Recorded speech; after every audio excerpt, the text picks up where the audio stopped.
หน้า311ตั้งแต่ตถาปัญจวิโทปิปาติโมกขุเทโสเอกโตอุทิสิตพัตตาเอกุเทโสนามะเป็นต้นไป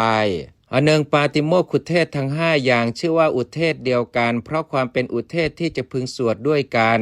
ส่วนสิกขาบทที่ทรงบัญญัติแล้วชื่อว่าสมัสสิกขาตาเพราะความเป็นสิกขาที่ลัทธิบุคคลแม้ทั้งปวงจะพึงศึกษาเสมอกันลัทธิบุคคลแม้ทั้งปวงย่อมอยู่ร่วมกันในกรรมเป็นต้นเหล่านี้บุคคลแม้ผู้เดียวจะปรากฏในภายนอกจากกรรมเป็นต้นนั้นหาไม่ได้เพราะเหตุนั้นพระผู้มีพระภาคเจ้าจึงทรงรวมเอาสิ่งเหล่านั้นแม้ทั้งหมดตรัสว่านี้ชื่อว่าสังวาสในพระบาลีนี้ก็แลสังวาสมีประการดังกล่าวแล้วนั้นไม่มีกับบุคคลนั้นเพราะเหตุนั้นบุคคลผู้พ่ายพระองค์จึงตรัสว่าผู้หาสังวาสไม่ได้ฉะนี้แล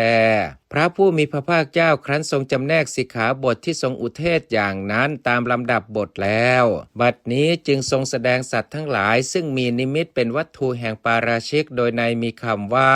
หญิง3จำพวกเป็นต้นแล้วตรัสวัตถุ3โดยในมีคำว่ามรรค3แห่งหญิงมนุษย์เป็นอาทิเพื่อแสดงนิมิตที่เป็นวัตถุแห่งปาราชิกเพราะเหตุที่นิมิตหญิงอย่างเดียวเท่านั้นจึงเป็นวัตถุแห่งปาราชิกหาไม่ได้นิมิตหญิงมนุษย์เท่านั้นจึงเป็นวัตถุหาไม่ได้ทั้งนิมิตแม้แห่งหญิงทั้งหลายซึ่งตกแต่งด้วยทองและเงินเป็นต้นจึงเป็นวัตถุเท่านั้นหาไม่ได้